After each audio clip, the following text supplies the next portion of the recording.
సాగర్ అలాగే నర్మద ఇద్దరు వెళ్ళిపోతూ ఉంటే ఇంకా ధీరజ్ వెళ్ళి ఇంకా తను చెప్పిన మాటలతో అయితే రే అమ్మా నాన్నని మనం మోసం చేయకూడదు, కానీ నీ తప్పు లేదంటావా సాగర్? నువ్వు తెలియకుండా ఇవన్నీ చేసి అదేదో అమ్మా నాన్నకి తెలిసేలా చేసి వచ్చుంటే అది బాగుండురా. ఇప్పుడు చిన్న విషయం కారణం అడ్డు పెట్టుకొని ఇంట్లో నుంచి వచ్చేయడం ఏమన్నా బాగుందా అని చెప్పని అనేటప్పటికి ఇంకా ధీరజ్ మాటలకైతే ఇంకా మారి సాగర్ నర్మదా కూడా అయితే ఇంటికైతే వెళ్తారు.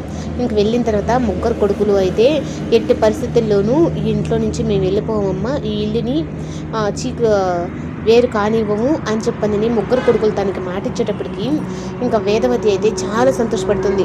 ప్రతిసారి ధీరజ్ని తిడుతూ ఉంటారు, కానీ ఇప్పుడు ఆ ధీరజే మన కుటుంబ పరువుని కాపాడాడు అని చెప్పనని ఇంకా రామరాజు దగ్గర చెప్తూ ఉంటే రామరాజుకి అయితే ఇంకా నాకు ఇప్పుడు ఏ బాధ లేదండి, నేను చాలా హ్యాపీగా ఉన్నాను, ఇంక ఏ చికాకులు లేవు అంటూ ఉంటే ఇంకా రామరాజు అయితే నువ్వు బాధపడుతూనే ఉండాలి, ఎందుకంటే వాళ్ళది అంతా నటన, ఇప్పుడు చిన్న విషయానికి ఇంట్లో నుంచి వెళ్ళిపోయిన వాళ్ళు ఇంక ఏది అడ్డు వస్తుందా అప్పుడు దాన్ని అడ్డం పెట్టుకొని వెళ్దామా అని చెప్పని ఉంటారు.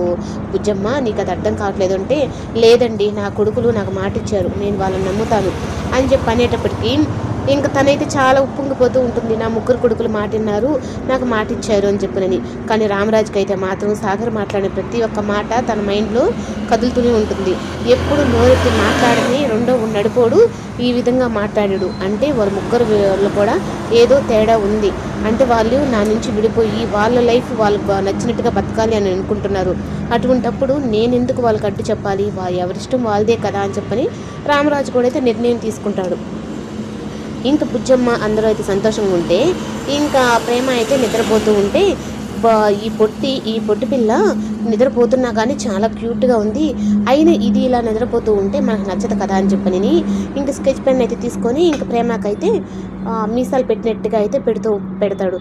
ఇంకా ఏంట్రా ముఖం పెట్టి చూస్తున్నావు, ఏంటి నన్ను భయపెట్టి చంపేద్దాం అనుకుంటున్నావా అని అంటే నిన్ను పోయి నిన్నే చూసి చచ్చిపోతారు అందరూ.